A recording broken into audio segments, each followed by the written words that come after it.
दिल बोला तो बोलेगा, रहने दो जी, फिर ये सारे खोलेगा, रहने दो जी। मालिक बना है नौकर आज, नौकर का है घर मेरा, जोर ये सीना जोर बना, जिज्जा जी का मोर बना। घर वाली नाराज हुई तो घर घर में हड़ताल हुई, प्यार की मीठी बातों में जांच हुई पड़ताल हुई। घर घर की इन बातों को पर्दे में ही रहने दो, रहने दो जी, रहने दो जी, रहने दो जी, और रहने दो जी। ओहो रामो, क्या हुआ? जब तक सुबह सुबह चिल्लाओगे नहीं ना, तुम्हें ब्रेकफास्ट हजम नहीं होता क्या? अरे आज तो उस रामू के बच्चे को मैं हजम करूंगा। कहाँ है वो तुम्हारे मैके का कद्दू? जब देखो कहीं घूमता फिरता रहता है। रामो, अरे ओ रामू, कहाँ हो तुम? अंदर बैठ के अपने हाथ में मेहंदी लगा रहे हो क्या? रामो! ओफो, मैं पूछती हूँ तुम्हें रामू से इतनी नफरत क्यों है? कितना भोला है बेचारा। उसके साथ प्यार से पेश आओ ना तो मालूम पड़ेगा। प्यार से? प्यार से? कल मैंने उसे अपने गोद में बिठाकर उसके फुग्गे जैसे गालों की पप्पी लेकर प्यार से कहा, बेटा रामू, कल मुझे जल्दी दफ्तर पहुंचना है, इन जूतों को पॉलिश करो। पॉलिश तो दूर की बात है, एक लेस गायब है। और ये देखो, एक पैर में गंगा, दूसरे में जमुना। बीबी जी, ये देखो आ गए लाट साहब। आइए आइए मेरे बाप, कहाँ छुपे हुए थे आप? साहब मैं आपके बूट को इस्त्री, मेरा मतलब आपके बूट को पॉलिश और आपके सॉक्स को इस्त्री करवाने गया था ना। सॉक्स को इस्त्री? किसने कहा था इस्त्री करवाने के लिए? साहब कहने की क्या जरूरत है, मैं अपने आप ही से गया था। मगर क्यों? साहब वो सब मैं बाद में बताऊंगा, पहले आप ये बताइए कि आपकी सब जोड़ियां अलग अलग मिली कि नहीं? हाँ। तो आपके एक जूते का लेस गायब था। हाँ। साहब वो सब झमेला मैंने ही कर रखा था। देखा देखा, मैंने कहा था ना, ये सब इसकी करतूत है। लेकिन रामू, तुमने ऐसा क्यों किया?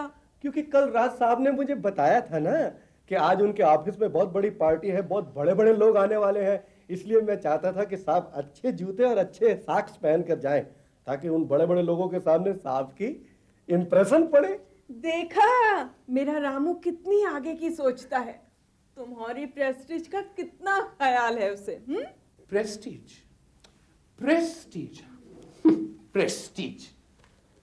ये जूते मैं नहीं पहन सकता हूं क्योंकि ये जूते मुझे काटते हैं। ये मोजा मैं नहीं पहन सकता हूं क्योंकि ये मोजा फटा हुआ है नीचे से, देखिए। हाँ, और आज इसकी बड़ी चढ़ी हरकतों के कारण मैं ऑफिस में देर से पहुंचूंगा, तो क्या खाक रहेगा मेरा प्रेस्टीज? बीबी जी, क्या बात है? साहब क्या बोल रहे हैं? क्या हमसे नाराज हैं? नहीं नहीं, मैं तो बहुत खुश हूं। अबे रामू देख, आइंदा जिंदगी में तुमने मेरी किसी भी चीज को हाथ लगाया या अपने अकल के घोड़े को दौड़ाया तो मुझसे बुरा कोई नहीं होगा, समझे?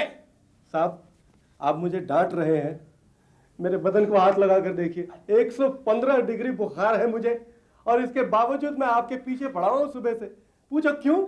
मैं नहीं पूछूंगा। नहीं पूछेंगे? अच्छा अच्छा अच्छा, मैं पूछती हूँ, क्यों? जाओ, नहीं बताता।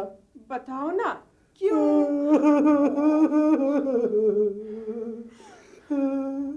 मेरा बदन कांप रहा है, मुझे नहीं लगता कि मैं बचूंगा। अगर मुझे कुछ हो गया तो इसके जिम्मेदार आप लोग होंगे। ये रहे आपके जूते, ये रहे आपके मोजे, पहनना पहनिए, नहीं तो फेंक दीजिए उठाकर। भगवान आपका भला करे, मैं चाह रहा हूँ। आप भी कमाल करते हैं। अगर ये चला गया तो मैं दूसरा नौकर कहाँ से लाऊंगी? रामू, रामू, रामू, तो मैं दूसरा नौकर कहाँ से लाऊंगी? अरे एक जाएगा 50 आएंगे, और मैं तो हूं ना कानूनन नौकर फॉर एवर।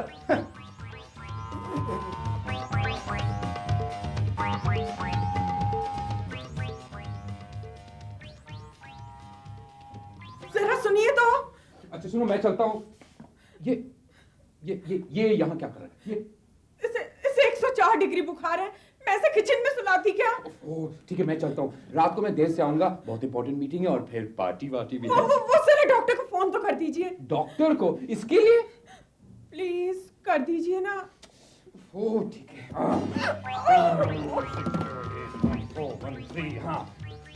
डॉक्टर, बस इससे बड़ी सुई नहीं मिली। क्या हुआ डॉक्टर? नहीं, कोई खास बीमारी नहीं है। दो तीन घंटे में ठीक हो जाएगा। लेकिन आपका चेहरा इतना गंभीर क्यों है? घबराइए मत आप। मेरा चेहरा बचपन से गंभीर है। मेरे पिताजी का चेहरा मुझसे ज्यादा गंभीर था। और आपको ये सुनकर ताज्जुब होगा कि मेरे दोनों बेटों के चेहरे भी गंभीर है। और वो जो मेरी बीवी है ना, वो डॉक्टर साहब, रामू की तबीयत। रामू? कौन रामू?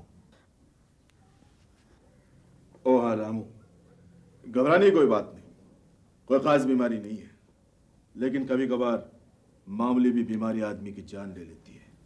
देखते देखते उसकी बोलती बंद हो जाती है। डॉक्टर साहब, उसकी बोलती कब बंद होगी? कुछ कहा नहीं जा सकता। मैंने इंजेक्शन दे दिया है। ये दवाइयां हैं, बाजार से मंगवा लेना। मैं चलता हूँ। ठीक है डॉक्टर। और हाँ, एक बात याद रखिएगा, पेशेंट के पास हर वक्त किसी ना किसी को रहना चाहिए। किसी वक्त कुछ भी हो सकता है। आप चिंता मत कीजिए, मैं बैठूंगी। तुम? तो क्या हुआ?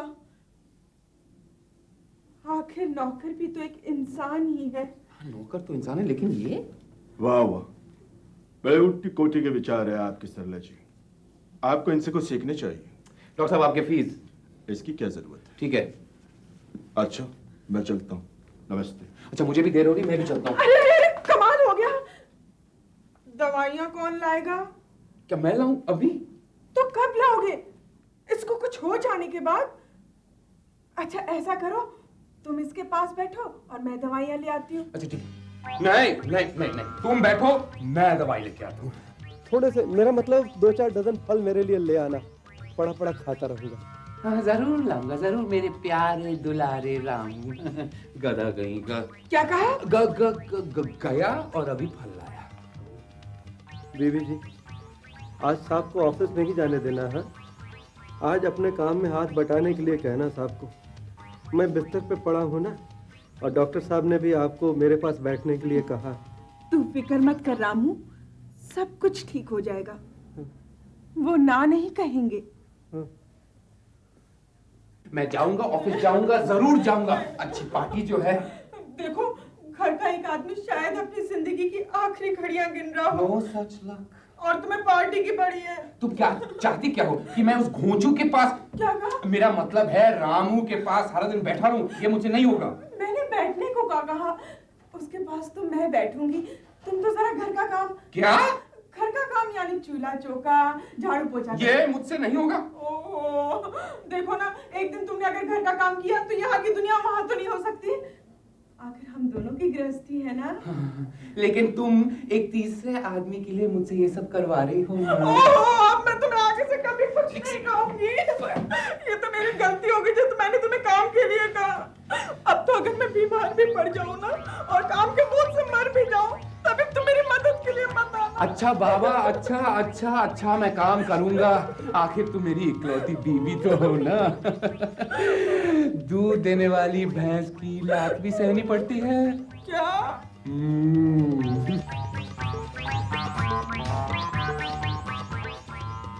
रामू, अब कैसा लग रहा है?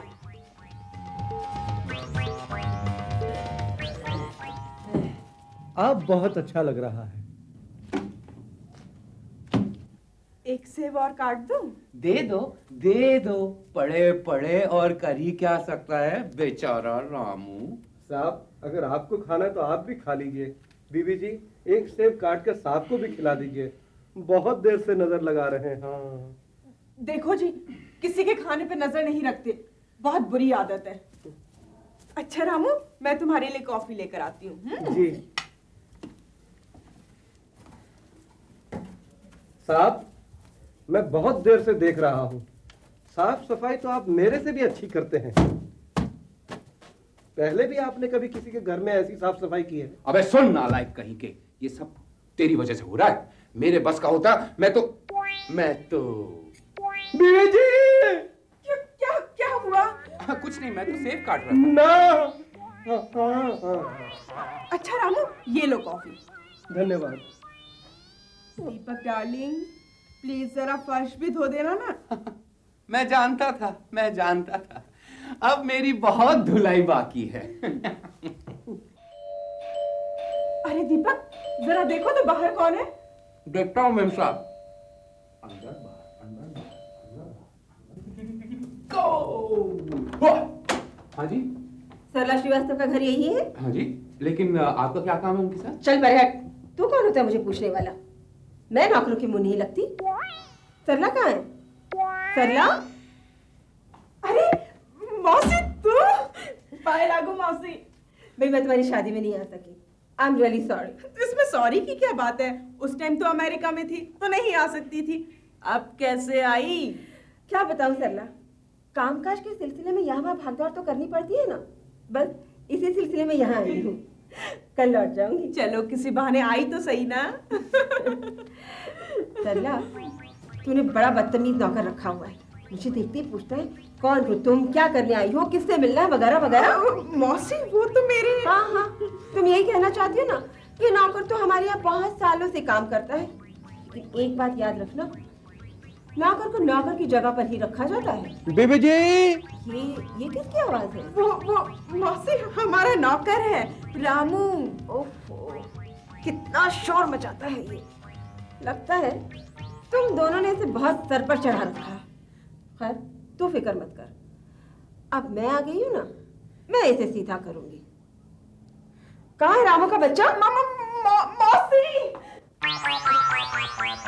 तुम्हारे जैसे दो कौड़ी की नौकर की हिम्मत कैसे हुई कि मालिक के बिस्तर पर बैठकर सेब खाओ? मौसी ये वो। हाँ हाँ समझ गई, बेडरूम के बिस्तर पर और कौन हो सकता है? तो ये है हमारे जमाई बाबू दीपक। मगर इन्हें क्या हुआ है? ये इस तरह चादर ओढ़े बिस्तर पर क्यों लेटे हैं? वो बीमार है। तुम चुप रहो, तुम्हें किसने पूछा है? अरे वाह, तुम्हारी तो दाद देनी पड़ेगी सरला, तुमने तो वाकई हीरा ढूंढा है, हीरा। कोयला है, कोयला।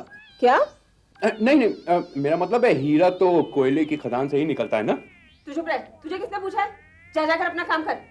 सरला, कितनी तनख्वाह देती हो रामू? वो 200 रुपए, सिर्फ 200 रुपए महीना, बहुत कम पड़ता है, जरा बढ़वाइए ना। ये आप क्या कह रहे हैं जमाई बाबू? मैं तो सरला से कहने वाली थी कि इसकी तनख्वाह आधी कर दो। आधी? मर गया। आप क्यों परेशान हो रही है जमाई बाबू? हाँ? तू यहाँ खड़े खड़े मुंह क्या देख रहा है? जा जाकर अपना काम कर। एक गिलास पानी का मेरे लिए लेकर आ और एक गिलास दूध जमाई बाबू के लिए। मौसी तुम्हें गलत फहमी हुई है। ये समझ गई। तुम यही कहना चाह रही हो ना कि जमाई बाबू दूध नहीं पीते, लेकिन आज तो इन्हें दूध पीना पड़ेगा। ये मेरा हुक्म है। जा जाकर दूध लेकर आ। मैं नहीं जाऊंगा। क्या कहा? नौकर होकर मालिक को जवाब देता है तू? सरला, ऐसे बदतमीज नौकर को तो घर से बाहर निकाल देना चाहिए। मौसी ये नौकर नहीं है, ये हाँ, तुम इसे घर का आदमी समझती हो, ये तो तुम लोगों का बड़प्पन है। लेकिन मुझे तो शक्ल से ये चोर, बदमाश, लुच्चा, लफंगा नजर आता है। चोर, लुच्चा, लफंगा, सरला, this is too much। हाँ? तूने सरला का नाम लिया? तुम्हारी इतनी हिम्मत कैसे हुई कि नौकर होकर अपनी गंदी जबान से मालिक का नाम लो? खैर, आज मैं तुझे नहीं छोड़ूंगी।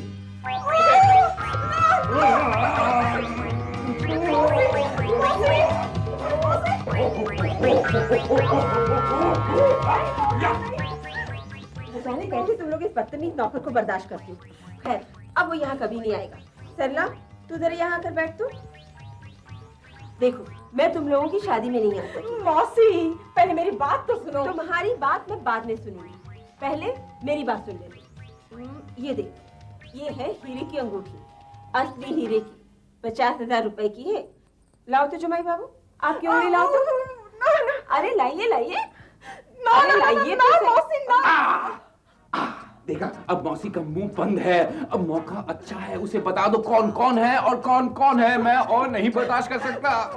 मौसी ये जो बिस्तर पर पड़ा है ना, ये मेरा नौकर रामू है और ये है मेरे पति दीपक। How do you do, मौसी?